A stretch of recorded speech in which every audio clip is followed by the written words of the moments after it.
ketegangan antara dua negara adidaya Rusia dan Amerika Serikat tampaknya akan berumur panjang. Jika kalian ingat, beberapa hari setelah kematian Haniyeh, pesawat Rusia yang diindikasikan membawa bantuan senjata mendarat di Teheran.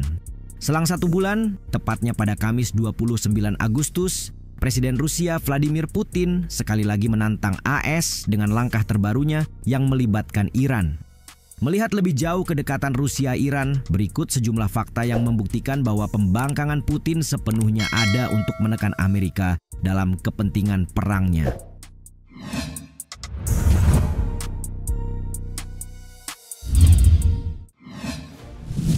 Putin kirim kargo berisi senjata.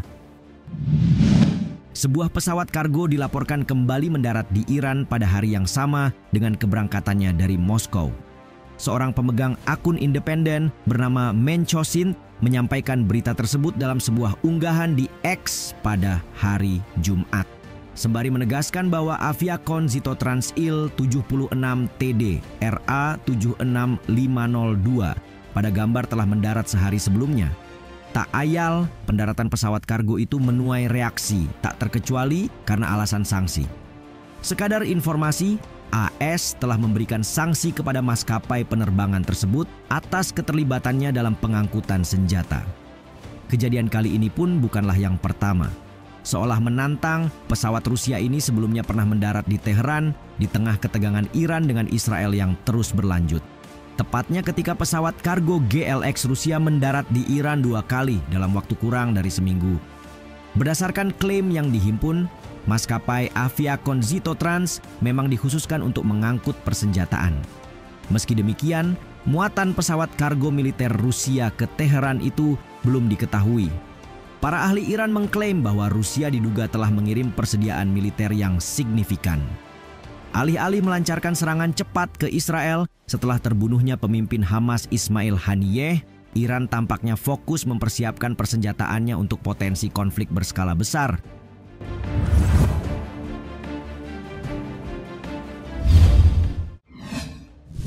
Aviakon Zitotrans menyebarkan senjata Rusia.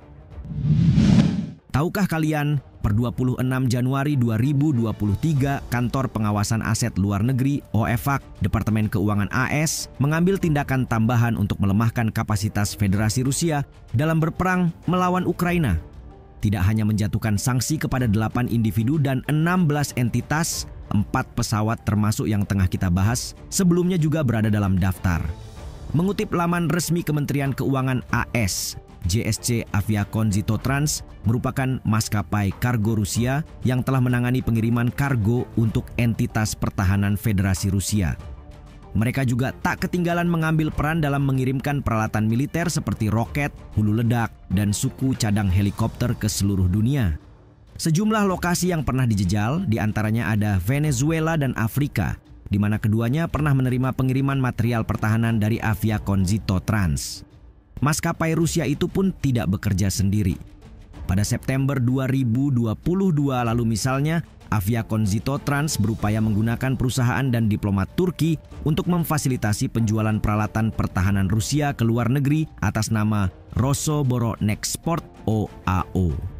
Ini adalah satu-satunya organisasi negara di Rusia yang mengekspor seluruh rangkaian produk, layanan, dan teknologi militer penggunaan ganda. Aviakon Zitotrans ditetapkan berdasarkan EO 14024 untuk beroperasi atau pernah beroperasi di sektor pertahanan dan material.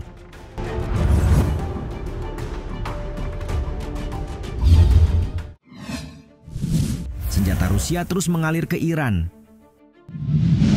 Rusia cenderung menjaga jarak dari berbagai peristiwa di Timur Tengah. Namun perang di Gaza dan invasi Rusia ke Ukraina mengubah situasi, setidaknya hubungan dengan Iran meningkat dan Rusia jelas telah memihak. Sebagai contoh, Iran menghadapi masalah pada buruknya kondisi angkatan udara, mengingat musuhnya yaitu Israel memiliki angkatan udara terkuat di kawasan tersebut. Menanggapi itu, sebuah pernyataan resmi yang dikutip Carnegie Politica menyebut Moskow telah setuju untuk memasok Teheran dengan helikopter militer dan jet tempur.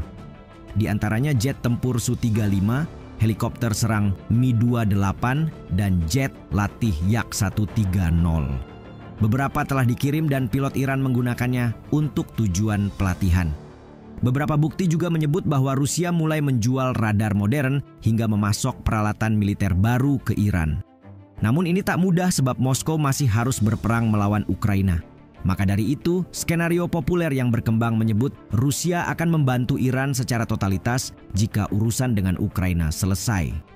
Selanjutnya, kebocoran baru-baru ini mengonfirmasi bahwa Kremlin secara serius mempertimbangkan untuk memasok senjata tidak hanya ke Iran, tetapi juga ke kelompok pro-Iran yang kemungkinan akan menggunakannya untuk menargetkan pasukan AS.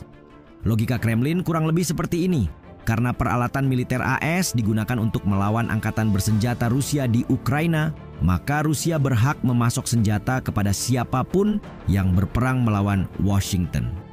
Hal inilah yang semakin menguatkan jika pesawat kargo Aviacon Zito Trans yang mendarat di Teheran beberapa hari yang lalu memang berisi peralatan militer Rusia.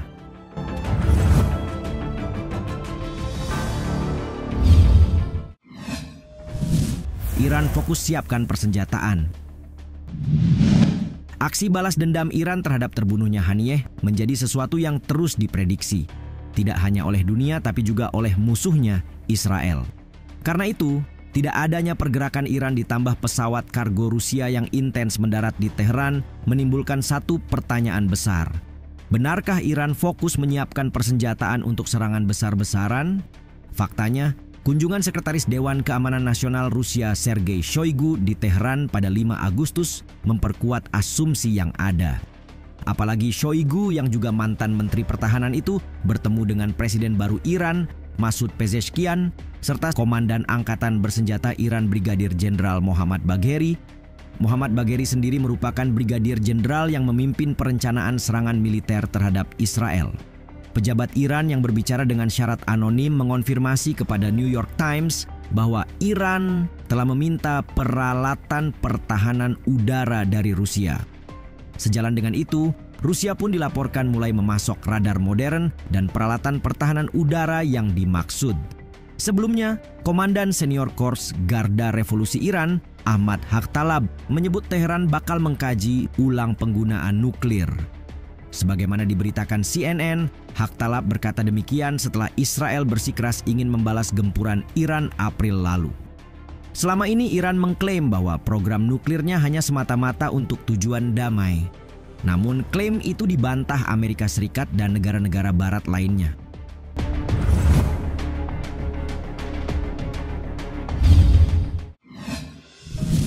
Hubungan Rusia-Iran makin kuat. Iran adalah salah satu sekutu terdekat Rusia di panggung internasional. Kedua negara pun kian memperdalam kerjasama militer dan politik sejak dimulainya invasi skala penuh ke Ukraina, disusul konflik regional yang meningkat di Timur Tengah. Peneliti senior di Center on Europe and Eurasia di Hudson Institute, Daniel Kochis mengidentifikasi hubungan Rusia dan Iran semakin kuat. Menulis melalui Politico, Kochis menyebut hubungan pertahanan simbiosis keduanya sedang berlangsung dan Barat akan bodoh jika mengkotak-kotakkan. Dalam artian, Moskow dan Teheran melihat perang melawan Israel dan Ukraina sebagai sesuatu yang tidak dapat dipisahkan. Melalui pernyataan resmi, Rusia kini sering memihak Iran dan melawan Israel. Sementara di Suriah, keduanya bekerja sama untuk menekan Amerika dengan jet-jet Rusia bermanuver sangat dekat dengan pesawat AS, sedangkan kelompok-kelompok pro-Iran menyerang aset-aset AS di darat. Di sisi lain, peran Iran dalam serangan Hamas pada 7 Oktober terhadap Israel sebagian merupakan hadiah bagi Rusia. Sebab dengan begitu, tekanan terhadap pasukannya di Ukraina mereda dan hal ini praktis menimbulkan keretakan dalam aliansi Barat.